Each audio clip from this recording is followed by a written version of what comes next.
നിന്റെ വീടെവിടെ? പേരോ? ആ ശരി, പറയണ്ട.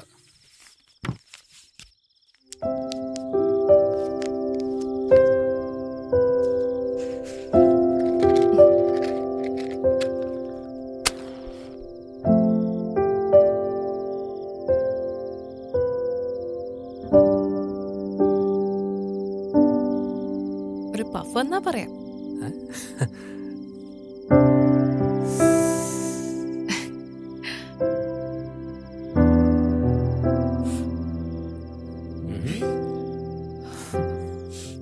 പ്രേമ, അതാണ് എൻ്റെ പേര്. സ്ഥലം വിടുന്ന ഒരു 10 കിലോമീറ്റർ പോയാൽ മതി. സാറിന്റെ പേര്?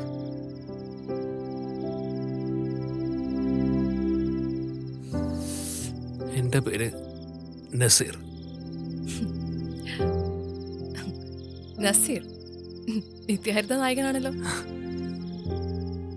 കാമുകനാണോ? ആയിരുന്നു. ഇപ്പം നല്ല അസല് കള്ളൂടിയാണ്. അല്ല, നീ എന്താ ഈ മുല്ലപ്പൂ ഒന്നും വെക്കാതെ? അതെന്തിനാ? കാണുന്നവർക്ക് തോന്നണ്ടേ ഈ മുല്ലപ്പൂക്കെ വെച്ച് ലിപ്സ്റ്റിക്കൊക്കെ ഇട്ട്. കാണുന്നവർക്ക് മനസ്സിലാവാത്തോണ്ടാ ഞാൻ ഇപ്പോഴും ജീവനോടെ ഇരിക്കുന്നത്. ചിരിക്ക് നിറം പോരല്ലോ പ്രേമ. വിശന്നിട്ട് വയ്യ. ഉച്ചയ്ക്കും കാര്യമായിട്ടൊന്നും കഴിച്ചില്ല. ഈ കവറിൽ പൊറോട്ട ഇരിപ്പുണ്ട്, നമുക്ക് കഴിച്ചാലോ? ആ,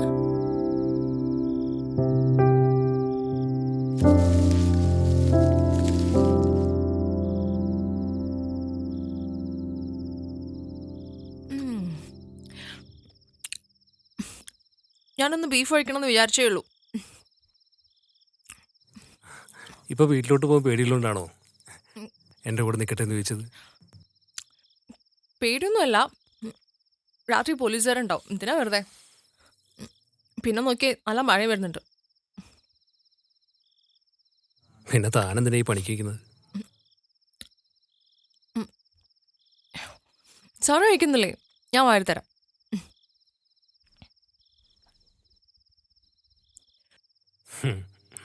പ്രേമേ, നിന്നെ കണ്ട ഈ പണി ചെയ്ത് ജീവിക്കണ പെണ്ണാന്നേ പറയില്ല.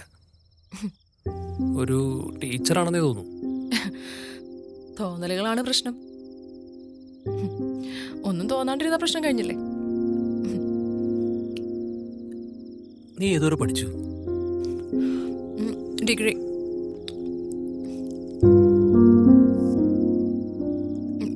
ഞാൻ പഠിച്ചതും വളർന്നതൊക്കെ വെല്ലിച്ചൻ്റെ വീട്ടിലായിരുന്നു. പിന്നെ പഠിപ്പൊക്കെ നോക്കിയിരുന്നതും വെല്ലിച്ചനായിരുന്നു. ഞാൻ ഡിഗ്രി പാസ്സായതും വെല്ലിച്ചൻ ഫീൽഡ് ഔട്ട് ആയതും ഒരുമിച്ചായിരുന്നു.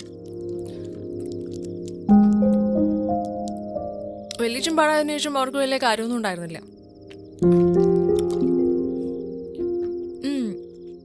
അതിനിടയ്ക്ക് ഒരാൾ എന്നെ പ്രേമിക്കുകയൊക്കെ ചെയ്തു കേട്ടോ. ആ, അത് ഭയങ്കര രസമായിരുന്നു. പുള്ളിക്കാരൻ പിന്നാലെ നടന്നിട്ട് ഭയങ്കര ശല്യമായിരുന്നു. അവസാനം പെണ്ണു വെച്ച് വീട് വരെ എത്തി. പുള്ളിക്കാരൻ എന്ന് പറഞ്ഞാൽ ഫുൾ സെറ്റപ്പാണ് കേട്ടോ. നല്ല മൊഞ്ചനാണ്. പിന്നെ ചെന്നൈയിലാണ് വർക്ക് ചെയ്യുന്നതും. അവര് വേറൊന്നും പ്രത്യേകിച്ച് അന്വേഷിക്കാൻ നിന്നില്ല, കെട്ടിച്ചങ്ങ് വിട്ടു.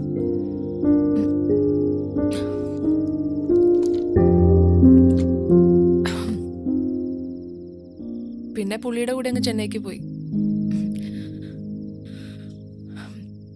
ജീവിക്കാൻ കൊതി തോന്നിയിരുന്ന കുറച്ച് ദിവസങ്ങളായിരുന്നു അത്.